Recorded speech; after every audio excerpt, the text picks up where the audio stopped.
রাসূলুল্লাহ সাল্লাল্লাহু আলাইহি ওয়াসাল্লাম বলছে দুনিয়াতে তিনটা জিনিস আমার সবচেয়ে প্রিয়, এর মধ্যে এক নাম্বার হলো আত্তিব, সুগন্ধি। সুগন্ধি।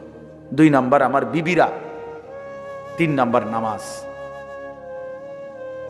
এক নাম্বার হলো আতর, সুগন্ধি, এক নাম্বার। আহাব্বুল আশিয়া ইলাইয়া সালাসা, এক নাম্বার হলো আতর, সুগন্ধি। সামান্য ঘামের গন্ধ লাগছে একদিন, জুমার নামাজের দিন বয়ান করতেছে, তো রাসূলুল্লাহ সাল্লাল্লাহু আলাইহি সাল্লাম বলছে গুসলুল জুমআতি ওয়াজিবুন আলা কুল্লি মুহতালিম। হাদিস। আল্লাহর নবী সাল্লাল্লাহু আলাইহি সাল্লাম বলছে জুমার নামাজ পড়া প্রত্যেকটা বালেগ, তোমাদের প্রত্যেকের জন্য বাধ্যতামূলক। জুমার দিন গোসল কর। কারণ ওই যে ঘামের গন্ধে কষ্ট পাইছে একটু, তাহলে চিন্তা করে দেখেন, সেই প্রিয় রাসূলের সামনে, সেই চির সুগন্ধিময় নবীর সামনে, হায় রে মুসলমান, এত দুর্গন্ধওয়ালা এই বিড়িওয়ালা মুখ লইয়া কেমনে দাঁড়াইবে? বিড়ি সিগারেট খায় যারা, আমি তো প্রায় বলি, ভাবি, তাদের বিবি, এই স্বামী এই বিবির জন্য জীবনের সবচেয়ে বড় অভিশাপ।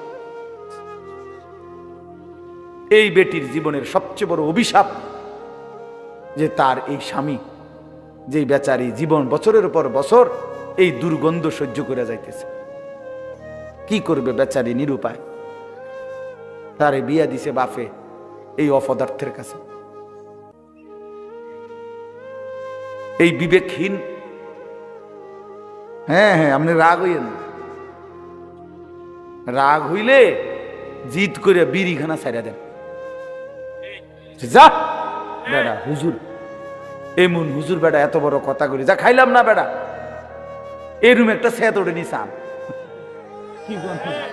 এরম একটা স্যাত যদি ওঠে, একটা জিদ যদি ওঠে, তাহলে আমি কামিয়াব, আমনেও কামিয়াব, আমনেও লাভবান, আমিও লাভবান। আমি তো চাই একটা স্যাত ওঠো ফিল্ডার মধ্যে। আল্লাহ আমাদেরকে মাফ করে দেন।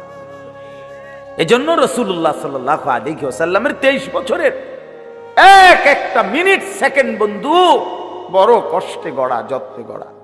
কি পরিমাণ চোখের পানি ফেলছেন।